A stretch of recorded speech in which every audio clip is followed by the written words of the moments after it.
شعور. يعني ايه؟ معلش وما جيت اشرحي لي. بتكلم. يعني يعني طب قولي يعني لي كده، انت جيتي حضنتيه مره فهو ايه رد فعله؟ لا عادي، مش بيرفع ايده ويحضني. يعني بيبقى واقف كده وما قدامك جيت زي اتكلم التمثال؟ او ما جيت اتكلمت معاه قال لي لو انت كويسه قولي لي احضني. قلت له لا، ما الحاجه دي بتتحس، مش هينفع اقول لك انا احضني. امم يعني ايه؟ يعني هو انا مش فاهمه. انت وانت بتحضنيه عايزك لا مش تقولي بيرفع له؟ ايده خالص. مش بيرفع ايده، فعايزك تقولي له ارفع ايدك. ايوه هو بيقول لي قولي لي يمكن انا فاتت عليا. طب هي دي حاجه كنت فاتت فات عليها؟ عليه؟ يعني ايه فاتت عليه؟ بيقول لي يمكن والله يا استاذه مروه يعني ساعات انا بقعد والله العظيم نفسيتي بتتعب واقعد اعيط مع نفسي طب واخاف احكي لما لحد. تقولي له بحبك بيرد يقول لك ايه؟ وانا كمان، ولا ما بيردش؟ وانا كمان. بس كده؟ بس ما قلت له ايه وانا كمان دي؟ المفروض دي انا قلت اه. لك بحبك تقول لي بحبك. يقول لي ما هو مش لازم انا اقول لك، المفروض تبقى حسي. قلت له لو انا عاوزه اسمعها منك. بقول له يعني انت مش بتبقى محتاجها مني ان انت تسمعها؟ مم. يرد يقول لي لا، لان انا حاسسها منك، فمش محتاج ان انا اسمعها. طب واحده واحده، خلينا نمشي واحده واحده. هو كده من اول ما تمام. اتجوزتيه، ولا ده جديد؟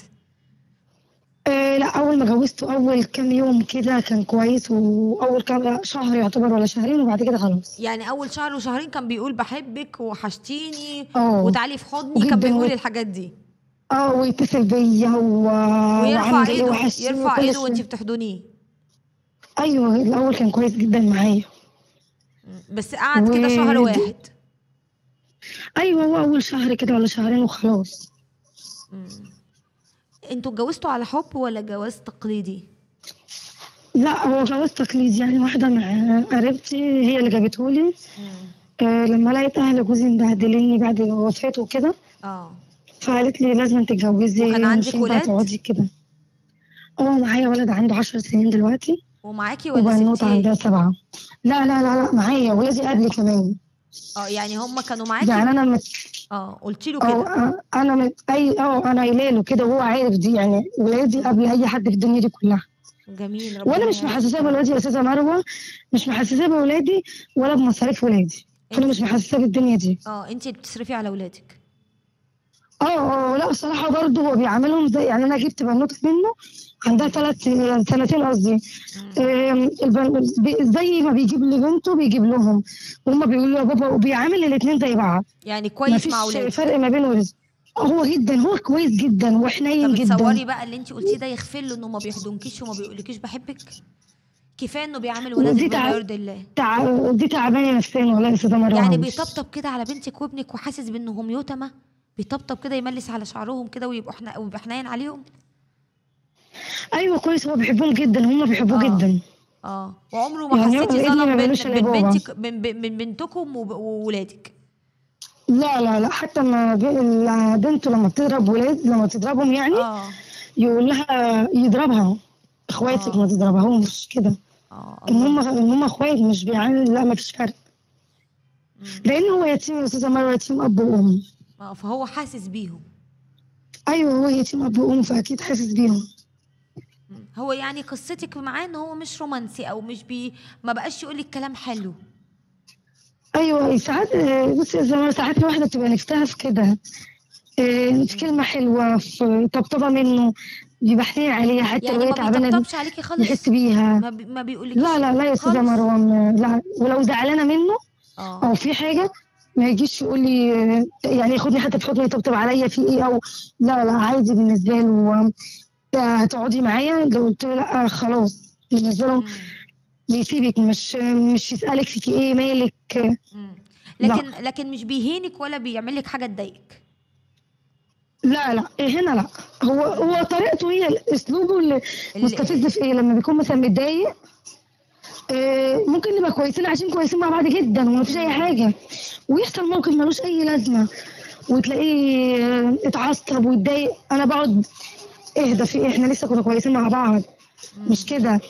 لا وانا طريقتي يا استاذه مريم وقسما بالله معاه يعني بعامله ما يرضي الله وبعامله كويس جدا وبحاول احسسه طب بكل انتي حاجه بحيث انه بتدلعي كده يوصل عليه، لي. بتلبسي حاجه حلوه، بتحطي ميك اب اه يعني، والله يا استاذه لطيفه كده في مروه البيت؟ ايوه.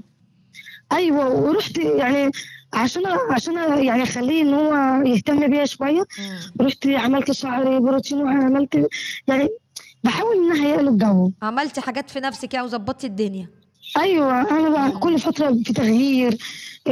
بهتم بنفسي كده. مم.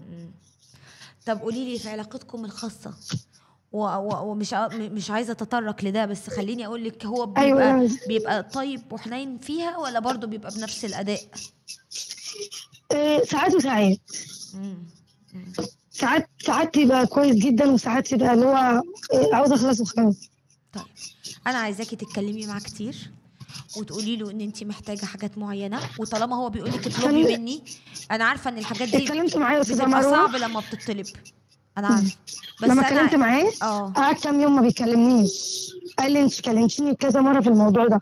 قلت له طب ما انا كلمتك في الموضوع ده، المفروض انت تبقى مبسوط ان انا بكلمك في حاجه زي دي، ما تبقاش مم. زعلان. المفروض تقول ايه بدل ما هي طب انا رايح اكلم مين؟ اكلم حد بره؟ قال لي لا ما تكلميش حد بره. قلت له طيب ما انا بكلمك المفروض انت تبقى فرحان مم. وتقول كويس ان هي بتكلمني في حاجه مضايقاها مني عشان ان انا يعني اغيرها. وان هي بتحبني، طالما بتقولي انها محتاجاني يبقى لا بتحبني. قعد يجي 4 5 أيام قلب وشه عليا واللي زعلان ما بيكلمنيش.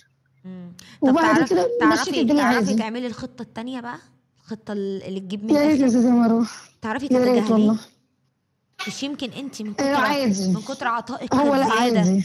لا معلش، احنا عايزين نعمل خطه كده ونجربها، تمام. لان في رجاله كتير تمام. جدا من كتر ما بيطمن ان مراته بتحبه وعايزاه وقايده صوابعها العشرة شمع، بيبقى هو هادي قوي، هادي وحاطط اعصابه في ثلاجه. تمام. انا مش عايزاكي تاثري، يعني مش معنى ان انا اقول لك تجاهلي انك تاثري، لا، انك تزيدي ايوه. تبقي بيتك كويس وانت شكلك حلو وكل حاجه مظبوطه واكل ايوه. وشرب ولبس وكل الدنيا تمام، بس بلاش انت تمام. طول الوقت اللي تظهري مشاعرك. خلينا شويه نحجم مشاعرنا، يعني شويه بلاش كل شويه تقولي له بحبك. احيانا كتر ما بنظهر مشاعرنا بتفقد معناها، بتفقد بس هو يا استاذه اهميتها. مروه قال لي انا مش محتاجه اسمعها منك. يعني هو بالنسبه له عادي، قلتي ما قلتيش هو مش عايز كده. خلاص ما تقولهاش، خليه يشتاق لها، خليه يحس انها كانت ايوه. مهمه. دايما البني ادم لما بيبقى في ايده الحاجه ما بيحسش بقيمتها، ما بيحسش بيها غير لما تنقص او تخلص. عملت معاه نفس الموقف ده يا استاذه مروه. قلت له امم بيقول لي هو بقى يعني بعديها حب يغير من نفسه. ده اللي انا حسيته. قام جاي اه بيقول لي طب انا بحبك. فقمت انا رديت عليه قلت له وانا كمان. امم فبيحضني ما حضنتوش. امم فقام زعل واتلوى. قلت له حسيت يعني باللي انا انت حسيت جايه في بيه. اللحظه اللي هو يتغير فيها، جايه انت ت... لا بصي يا استاذه مروه، انا حسيته ان هو مجبور عليها، مش ان هو بيعملها ان هو حاببها يا استاذه مروه. تمام، ما ان انت هو مجبور اكيد عليها انت طول ازاي؟ الوقت هتحسي كده عشان انت طالبه، طول ما انت بتطلبي منه او انت طلبتي منه هتحسي انه بيعمل لك ده مجامله. بس لا، بس الاحساس كان واصل لي خالص. هو بيعمل اللحظه دي. قلت له طب انت حسيت بيا دلوقتي؟ مم. اتلوى وزعل. فانا حبيت اوصل له بس معلومه ان بص انا زعلت من موقف طب كده. بصي يا بنت الناس، فانا حبيت اوصل لك. انا اتفضلي عايزاكي يا بس زلمه. تتصرفي بحكمه، تبقي تقيله شويه في تمام. مشاعرك، انت شكلك بتحبيه زياده وده بيبقى ظاهر عليكي. هو راجل جميل وكفايه انه بيعامل ولد بمرضي الله، ولازم نقول اللي لينا واللي لا علينا. هو كويس فده والله. يكفيني هو على كويس فكره. وانا انت بحبه جدا. لما قلتي لي بيعامل ولادي اه. بما يرضي الله وبيظلمش بينهم وبيطبطب عليهم وبيجيب لهم زي ما يجيب لبنتنا، قد ايه كبرته في نظري. ودي بقى تخلينا ايه نعديله شويه، بس احنا عايزين كده نتصرف تمام. بحكمه، بلاش دلدقه المشاعر، بلاش كل شويه انا بحبك واحضني وانا عايزه احضنك، لا بلاش. خليكي كده معتدله، تمام. خليكي اموره وحلوه وشيك ولابسه حلو وريحتك حلوه وبيتك نظيف وكل حاجه تمام، وخليكي معتدله. اتصرفي شويه بتقل، تمام يا لان زلمه. انت محتاجه تتصرفي شويه بتقل. ولما يجي يقول لك كده ما تمام. تكسفهوش وما تقوليش ده هو بيعمل ده عشان خاطر انا طلبت منه، لا، لو جه قال لك كده بالعكس حسسيه باللهفه وحسسيه ان مبسوطه. وبس لما يبتدي هو يقول لك، مش دايما انت اللي باديه، خليكي دايما انت اللي ايوه. مطلوبه مش طالبه. اتفقنا؟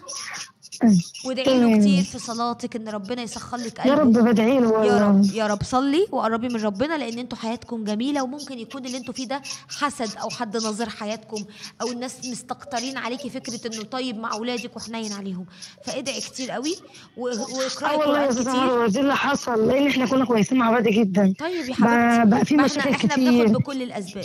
انت ممكن مم. تكوني منظوره محسوده، لان لما بيكون انسان كويس في الزمن ده الناس الناس بتحسدنا عليه، يقولوا ايه ده الحقي ده بيعامل بنته زي ولادها بالظبط، ايه ده سبحان الله ده ما بيظلمهمش، ده كويس معاهم، وبصوا لي واكن في ده حاجه اسمها، بصوا لي ان انا وقفت جنبه واحنا وقفنا في ايد بعض، اه ومسافه ما خدته اشترينا، يعني قعدت 3 سنين عاملين جمعيات واقفين على نفسنا اه. واشترينا شقه. طيب انتوا جمال فكلهم اهو. بيقولوا دي لو مش جنبك مش هتعمل كده. انا طب بقيت شفتي، اوفر، يجي يصرف حاجه اقول له لا مش هنصرفها، شفتي بقى. الجمعيه اولى، الشقه اولى. ولعلمك هو اكيد عارف ده كله، وعارف قد ايه انت جدعه، فالناس ناظرينكم وشايفين ان انتوا من بره حلوين قوي، وان انتوا جدعين مع بعض وواقفين في ظهر بعض، وهو بيعامل ولادك كويس، ففي نظره في حياتكم. فعايزين ناخد بالاسباب برضو، ناخد بالسببين، نقرب لربنا ونقرا قران، والقران على طول في بيتي شغال سوره البقره. يعني يبقى في، تمام ابقى متحصنه باذكار الصباح والمساء. يوميا اصحى من تمام النوم اقولها، قبل ما انام اقولها، وفي نفس الوقت اتقل بس يبقى شكلي حلو وجميله وقاعده لطيفه والبيت نظيف، وابقى ايه تقيله شويه، تمام. مش طول الوقت بقول بحبك ووحشتني وانت كنت فين واحضني، لا يبقى في تقلي كده في المشاعر، وان شاء الله ربنا هيهديهولك وهتبقوا زي الفل، وهتكملوا حياتكم لاخر العمر مع بعض باذن الله. ربنا يسعد تمام. حالك يا رب. سامعاني؟ بس سمع حضرتك. اتفضلي. طالبه من حضرتك طلب قبل ما اقفل مع حضرتك يا اتفضلي زهر. اتفضلي.